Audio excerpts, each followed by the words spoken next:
Women are powerful and have accomplished great things. Yet, sometimes we suffer from self-doubt, fear, and limiting beliefs. We often believe that we are not good enough. These negative beliefs stop us from achieving our goals. Welcome to Sprinting to Success, a podcast dedicated to women who have experienced struggles, yet found ways to step into their power, their greatness, and learn to embrace challenges. These women will share their stories and give you insights to help you on your path so you can follow your dreams. And now, here's your host, Esmie Lawrence.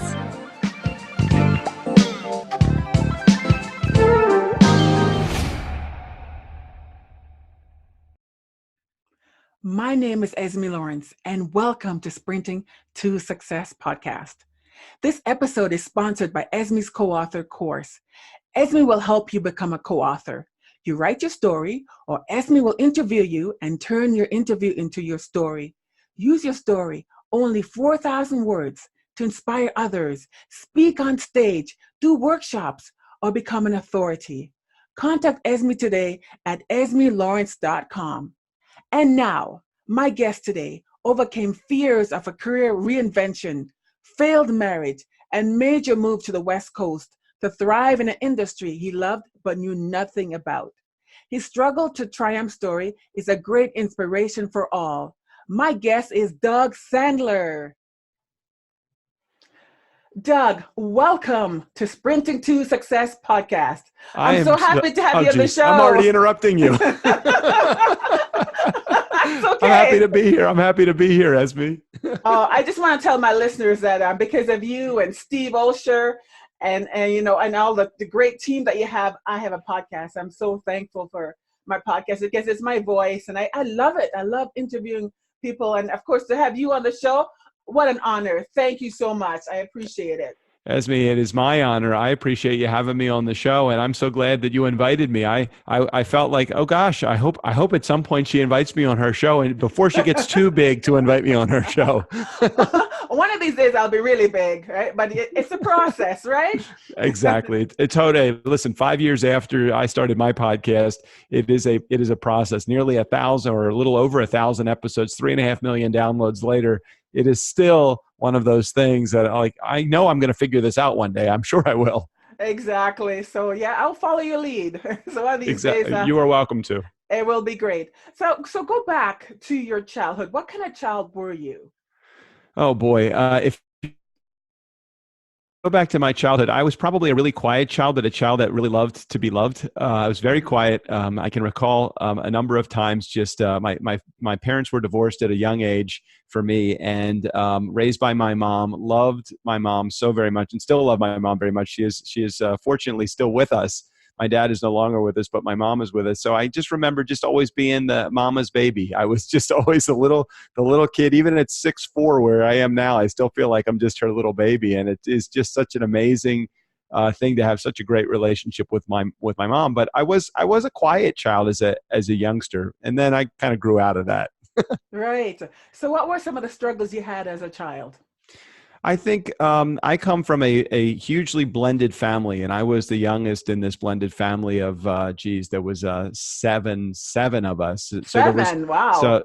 But a blended family. So it was just me and my brother biologically, but many stepbrothers and stepsisters. And for me, being such a young little guy, it was always, how do I get anybody's attention from where I am? How is anybody going to follow my lead or listen to me or do anything that I ask them to do, because there's all these big people that are around me. Right. And, so I just did it through having a very positive attitude always. My dad used to give out these things called a positive attitude award in the family on during the weekends when we would visit him. And I would always try to get that positive attitude. So I was a quiet child, but I did have a positive attitude growing up and always a pleasant disposition. I think I was a good kid to be around. Right. So you got the positive attitude from your dad. I think so. I think I got a positive attitude from my dad. I think I got the tenacity and the ability never to quit from my mom, because as a single mom raising two sons, she had her struggles. How was she going to pay rent? How was she going to make sure that groceries kept coming in the door? How was she going to make sure her kids were clothed and clean and all of that? And And what was great about it was that I learned a lot of those lessons. I think I probably learned a lot of good business lessons from my dad, but I learned a lot of personal lessons about overcoming obstacles and adversity from my mom. And I appreciate and respect what she had gone through as a young adult, with two young kids. Right. Actually, we have the same thing in common. Me, I have a single mom. She was raising 5 children, and Mm. that the determination that she has to feed her family, clothe her family. So we have that in common, and and so I'm blessed. My mom is not here anymore, but Sorry. the lessons that she gave me to never give up, even if I fall on my face, Totally. even if I'm crawling on my belly, get up. Slowly get up. So I got that lesson from my mom. So let's fast forward to you as a teenager. What kind of struggles did you have as a teenager? I can remember as a teenager always wanting to find a group to be a part of, but never really feeling I was immersed in any particular group of any cast of characters in my school. I didn't really love school. I went to high school as we many of us do. I went to high school, Right. but never really felt like I was in a group. I went to college, the same thing. I really never felt like I fit in and particularly well in any specific thing. I wasn't disliked. I just never felt, and I didn't feel unwanted. I just never felt wanted. And I Right. think part of that is probably because of the divorce between my parents. I probably pulled this need to be loved from that, and struggled with that for most of my young adult life and into my adult life too. Through a couple of failed relationships, even a couple of failed marriages, unfortunately. I did struggle with some of that. I feel like I've gotten a lot of counseling, a lot of support.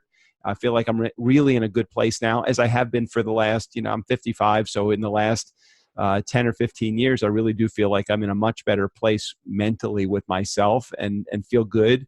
But it took a lot to get there. I have a very positive outlook on life and very positive outlook on things that are going in my life right now, and enjoying it. But I think that those were some of the struggles I was dealing with as a young adult as well.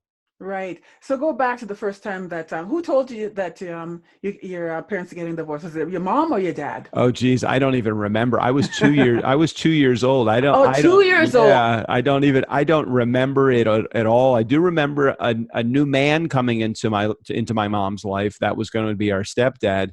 And I do remember my mom was extremely protective of her two boys as we were growing up. He was just like the other guy that lived in the house. He was Right. not, we never called him dad. We called him Marty, and we loved Marty, and Marty is a great guy. But she was the mom. She was the rule maker in the family, and he never disciplined us, and he was just the guy that lived in the house with our mom.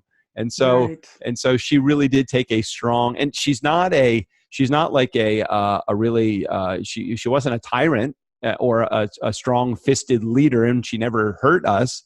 But she was a very strong-minded person, and again, part of the tenacity and the comfort that we knew that we had to, that if we just stayed in the game long enough, we wouldn't fail. Just continue going, like you said, get up and just go. That's how my mom was too, and it was a great influence to be around. Right. And so did you get along with Marty's children? How did that Yeah, go? yeah. Marty's children, again, they were much older than I was. They were 10. The youngest one was 10 years older than me. So it was, and they never lived in our house with us because by the time that they got together, I think I was 7 or 8, and they were already 17 and 21, and they were out of the house and moving on to college and doing all that. So I really never got to know them as a youngster, Okay. other than just vacations that we took. But again, very positive influences. I don't remember any negativity with them in my life. I just remember always being that guy that was struggling for attention. Hey, it's me. I'm here. It's Dougie. I'm here. Come on. I was just laughing because at New Media Summit, you were in the dance floor. You were like laughing and jiggling, and it was so much fun. I enjoyed you. Yeah. Really. See, this is probably why I've done a number of the things that I do. It's probably why I've been a DJ and an entertainer in my life. It's probably why I'm a podcaster. I do seek that attention that you do get when you have done something and you command attention with a microphone. Whenever you put a microphone in my face, it's like, oh, there's truth serum for me. Let's just start talking. People want to hear what I have to say. Right. And yeah, you were a great DJ because you played great music at the New Media Summit with Steve Olsher. It was Yes. awesome. Thank you, Esmie. So go back to your first divorce. What happened there? I think that there was a time in my life in my early 20s where I just felt it like it was time for me to be married. It wasn't necessarily, and my ex-wife and I are still good friends, but at the same time, I think that we crossed paths at a time when I thought it was important for me to be married, rather than I'm going to wait for that right person to come along. And not taking anything away from her and her ability to be a good wife and an amazing mother to my two children. But I just think that at the beginning, I probably didn't get married for the right reason. And I stayed in that marriage for almost 20 years Wow. because of kids. You don't have kids and take that responsibility lightly. So it's not that I was struggling every day or just miserable every day. I just didn't feel happy. I wanted to be Right. happier in my life. So I tried to, yeah, we tried to work it out for whatever value there is to the counseling that we went through. I was probably immature about the counseling also. I probably saw it as the situation was beyond where it should be. I was over mentally. It was done. And I probably didn't put everything that I could into that counseling. I probably was the reason why it never really rebounded properly, if I had to Right. say that. Right. And, I really believe in counseling. I mean, I am divorced after almost 24 years. And I wish if I could go back in time, I would have counseling with my husband because we were so different. And it didn't hit until, until later. Yeah. Like, oh, you're like this, I'm like this. We're so different, right? But of course, you stay in it for the children. And so, I mean, I'm blessed with three beautiful children and, that's great, right? So Yep. fast forward to you now. You went on to marry a second time. Yeah, so I married a second time, and I was in love. I mean, I knew that this was like the love of my life. I mean, that's where I felt that I was going with my second marriage, and I think that there was just some really big red flags that I just didn't see at the very beginning. And that relationship was very brief. It was a long relationship from relationship perspective. It was 5.5, 6 years of relationship. 2 years of that were marriage. But the marriage was over almost as quickly as it started, and that was my biggest heartache. That for me was a challenge. It wasn't necessarily my goal to have that marriage end, and it wasn't Right. my choosing to have that marriage end. And as I look back, it required that second marriage, really, that second failure in that second relationship, the major relationship in my life. It was so critical for me to really discover a lot about who I am. And did you And I discover think who you without are? that failed second, yeah, without that relationship, I don't think I would have ever discovered, taken this journey into self-discovery. I don't think that I Right. would have ever gotten the counseling and the support that I really needed, which I've done. I don't think that I would have met somebody else that is as amazing as I could have in my life if I did not struggle through that second breakup. Because, to think about it now, looking back, even just 2 years ago when this all happened, it was a heartache that I had never experienced heartache in my entire life. So I Right. was completely devastated and put in a really bad position mentally. And I just had to come to some sort of understanding of why did this happen to me. And Right. yeah, while you never want things like that to happen to you, you realize that even great situations can happen out of a horrible circumstances like that. Right. Because you said you were in love. So is love enough to make a marriage work? Well, a lot work is what's required. Work is what's required. You got to realize when you're in a relationship, as I'm sure you realize this too, since you were through a divorce as well, is that the only person in the relationship that you can change is you. You can't Right. convince anybody else to change. As Gandhi says, be the change. If you want your partner to change, you must change first. And I really thought that by complaining and providing information like you hurt my feelings and all of that. I mean, that nobody can hurt your feelings. You allow people to hurt your feelings. And when Right. you get to a point where you understand that and you're comfortable with you and who you are and what you're all about, life gets a lot more clear when that happens. Definitely. So let's move on to the third marriage. Okay. Okay. So And how fortunately, first of all, how did you meet her, first of all? I'm not married, Okay. which is fine. I have a great Okay. relationship, and I think that we always joke about it. I don't. She has come from a marriage previously, also that got divorced, and I have gotten divorced twice. And we always joke about it that we're not going to get married. We're just going to incorporate. We're just going to just start a business together. It's the same thing, you know. I love you, you love me. Let's get incorporated. So Right. so I actually met her through podcasting, and you may know her. It's JJ Flizanes. I don't know if you know JJ from New Media Summit. Yes. If you remember Yes. JJ. Well, JJ and I met 2 summers ago, right at the tail end of me coming out of this relationship. And we struck it off almost immediately. And we have a great connection through podcasting. We have a great connection through my needing help and her providing it. So the support Right. that she was able to do, and we supported each other through some very challenging times in both of our divorces. So and I moved out to California for her for this relationship, and have been enjoying it ever since. Right. So tell us about reinventing yourself or moving. Like, what were some of the struggles there? I think you got to keep in mind as you make a bold move. There are many people in your family or your friends that don't want you to make any moves. They want you to be right where they are, whether that's happy or miserable or wherever they are. They don't want you. Right. They like life to be the status quo. Nobody wants you to change. So when I moved from Baltimore to Los Angeles, all the way across the country, they were not real happy with me.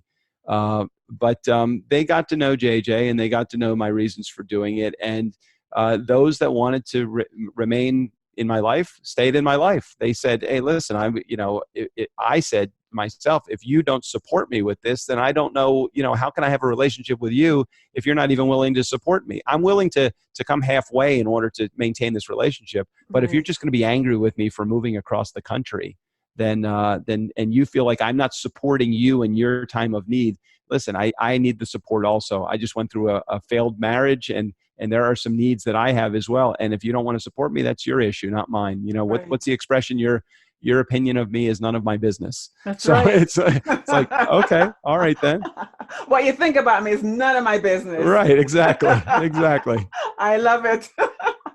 So tell me, so you went through personal development. What things did you do to increase your self-esteem, to become a better person? What are the things that you incorporate in your life for that? Sure. Well, I immersed myself in a lot of support and professional counseling. By doing things like imago therapy, relationship counseling. What's imago therapy? It's just understanding the relationship that you have with your partner, and it is a form of a form of therapy that's out there that just allows you to understand who it is that you are. What wounds that you bring to your relationship. I bring some obvious wounds of things like abandonment. Right. That's easy from a divorced family at a very young age. That my need for approval, my people pleasing, all of those things. Certainly my wound of abandonment. You bring to your relationship a lot of your wounds from your childhood, and oftentimes you will put people in your life that are just doomed to repeat those same wounds over and over and over again, because you have a Right. lesson to learn. And until Right. you learn that lesson, nothing is going to change. So you can either learn the lesson, or you can just fail. You'll continue to repeat that lesson again over and over in your life. So from a support perspective, from a counseling perspective, I would say that has been hugely beneficial to me. Plus, having a partner that really understands the importance of self-development as well. To go through life unconscious just doesn't make sense. If you're aware of who you are, what you do, and the actions that you have affect other people and affect how you are, then if you have that mentality that you understand that, you tend to go through life a little bit more consciously. And that's what I wanted to do. I think I've woken up in the last couple of years especially, and understand that these wounds affect my life. I'm going to probably carry these wounds for the rest of my life. Just the realization of that is Right. sometimes enough to help get you through any obstacles or any situations that come into your life. Wow. And yeah, because we all have a journey, and so everything that we have done in the past, it's with us, right? So we can decide if we want to let our past or baggage bring us down, or propel us forward by by taking, like, becoming a better person, personal Well, development. yeah, well, and you can look at any situation that happens in your life and look at it from the woe is me perspective and say, wow, Yes. I can't believe that, I unfortunately, and I'm not saying this for any type of sympathy, but I've been through a failed marriage. I've been through a loss of my stepfather. I've been through a loss of my brother, all within the last few years. And I could look at that and Wow. say, oh, well, there's no that's exactly why you have failed at X, Y, and Z. Or I could look at those things and say, what lessons did I learn? What experiences did I get out of my brother passing away in March? What experiences did I get out of my relationship with him that are positive? And I know my brother is still here with me. So even Right. though his physical body is not here, there are signs for him everywhere I go. And I know that he is still speaking to me from wherever he is right now. And I'm not one of those guys that's like a woo kind of person. Right. I just believe that truly that the lessons that I have to learn and the things that happened in my life happened for a reason, and that good is around us all the time. And All the time. if we just vibrate at that frequency, that we know that good is just around the corner. If you're struggling with money and money is your challenge, if you know that money is down the road or coming just around the corner, it will happen. If you feel like you're in the situation because this is where you always are, oh my God, that happens to me all the time. And I knew that was going to happen and that business was going to fail or whatever. Guess what? If whatever you think, whether you think you're right or you're wrong, you are. Whether you think you're rich or you're not, you are. And that's exactly, I try to keep myself vibrating at a frequency that's so high. And that's why I have a positive attitude. And it's not Right. a manic positive attitude. It is a legitimately, I wake up excited to see what the day has in store for me. Right. And so you expect the best, so the best comes in your life. Totally. Why would we want to expect anything differently? Why would we want to expect disaster and woe in our life? Because you are going to get exactly what you think that you're going to get. You see what you want to see, and it is in front of you every day. It's how you interpret what's in front of you every day that's so very important. Oh, that's awesome. I love what you said there. And so go back and tell us about your brother.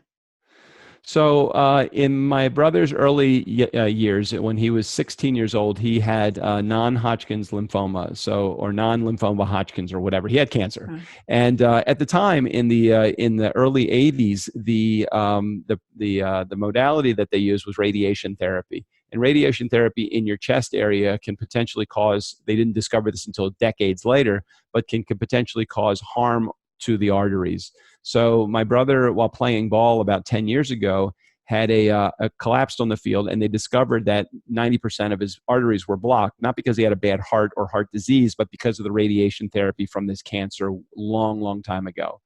So he struggled for almost a decade, and the last 6 months of his life were just on a ventilator, on a feeding tube, on dialysis, and mm, there was no quality of life. And with the last couple of weeks, they decided, we need to really make a drastic move here. There's no quality of life. He's not coming out of the hospital. They could have kept him alive for a long time on all of that apparatus, but no quality of life. And so we decided as a family that it was time to say goodbye. And it was a hard thing to do. I mean, he was only 58. So it was a really hard thing to do. But I know that he's in a much more comfortable place now. And a lot of the struggles that were going on with my brother at the time, health-wise, were at the same time that my marriage was imploding. So when I moved out here to California and he was still in the hospital bed, everybody thought I abandoned the family. And that was totally as far from the truth as it could possibly be. I can't go back and tell people any more than, hey, I loved my brother and we had an agreement and we loved each other. But some people just looked at that as abandonment. I looked at it and thought, this is what I'm going to do. I'm not going to sit around here in Baltimore and wait for my brother to die. It just wasn't right. going to happen. So I did what I needed and wanted to do. And we had an agreement, and nobody respected the agreement except for me and my brother. So, Right. everybody felt sorry for themselves in the situation of, why are you leaving us to go do that, to see that woman out on the West Coast? And I'm like, are you kidding me? This is my life. Let me Right. live my life how I choose to live my life. My brother and I have an agreement, and that's where we were. Right. And you can't just put your life on hold because your brother is dying. You have to live your life, and I'm sure that's what he would want for you. He totally would have wanted that. And for everybody Yes. just to say, well, that's not what he would have wanted. They have no right to say that. And, That's right. where is the compassion? And I'm not looking for compassion from anybody, but where was the support for me? Where was the compassion for me and what I was going through? All they looked at was they thought, your brother is dying. Why aren't you with him? Why aren't you standing by his side? And when he died, I was by his side. That's So right. I felt like I was at the right place at the right time. When he needed me, he called me, and I said, when you need me, I will be here. And I was there. And I know what I did was right. And for people to still harbor that, even a year later, for people to still harbor that resentment and that feeling of bitterness, that's their problem. That's not mine. I have no problem with what I've done. And I can sleep I can go to bed at night feeling good about the decisions that I make in life. That's right. That's their problem. You're not going to worry about them. So Right. I'm sorry for the loss of your brother. Thank But you. what lessons did you learn from that? Wow. I had to take a strong look from within. I saw the lesson that I learned, probably one of, I cannot be a people pleaser and please myself at the same time. Right. I got to feel good about myself and the decisions that I make. I got to stop having other people make the decisions for me to tell me what they think I should do. What's the expression? Stop shooting all over me. So my feeling is that my lesson that I learned through that process was stop people pleasing and stop making decisions based upon what you feel other people would want. Do what you want to do. And if they come along with you, great. And if they don't, Right. that's their problem. Right. And you're so right. You can't please everybody because no matter what you do, somebody's going to be upset with you. Right. Yeah. So you might as well please yourself and live your life according to your passion, your desires. And if they don't like it, too bad. Exactly. I feel the same way, Esmie. Good point. So go back with all the knowledge you have now and all the lessons you have learned. Go back and talk to your younger self. What would you say to your younger self? Be true to yourself right from the beginning. Don't be afraid to fail. Be true to yourself. Do what you want to do. Do what makes you happy. And you'll find success no matter what you do. Oh, great advice. So Doug, what do you do in your life to decrease your stress? Oh, I do a lot of breathing. I do. I remember I had a spot in my life. This is probably about 5 years ago or so. Maybe it was a little bit less than that. I had a spot in my life where anxiety really took a grip on me. And I went to a cognitive behavioral therapist at the time who taught me the importance of meditation, the importance of breathing, the importance of immersion therapy, where you put yourself in the same situation that made you fearful to begin with, and you work yourself out of it through a clinical method rather than going back and looking at what are the reasons why that you are unhealthy. What are the things that happened as a child? I mean, forget all that stuff. When you're in anxiety, when you're in panic mode, all you want is to be out of panic.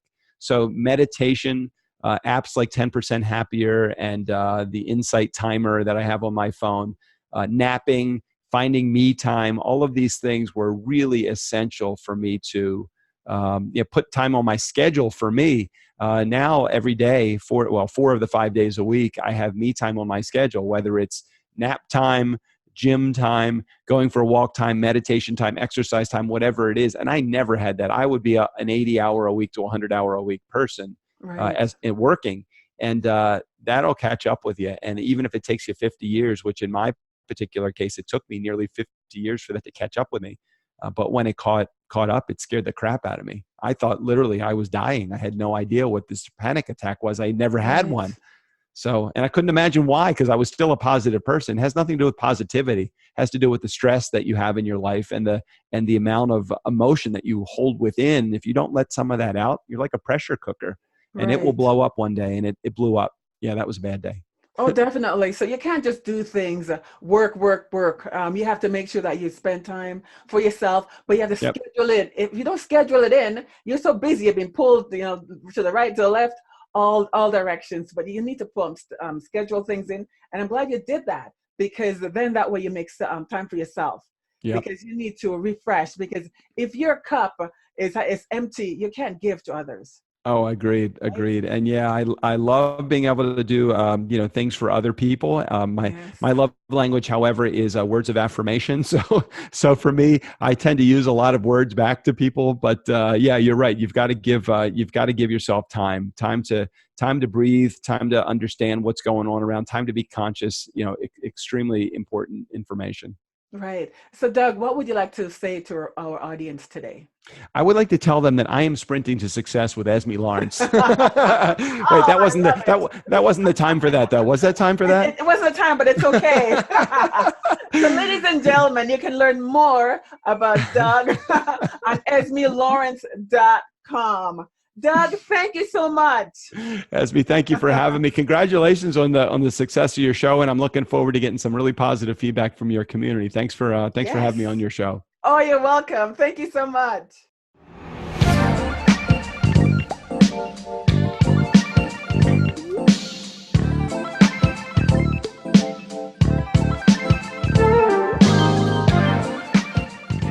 Thank you for listening to Sprinting to Success with your host, Esmie Lawrence.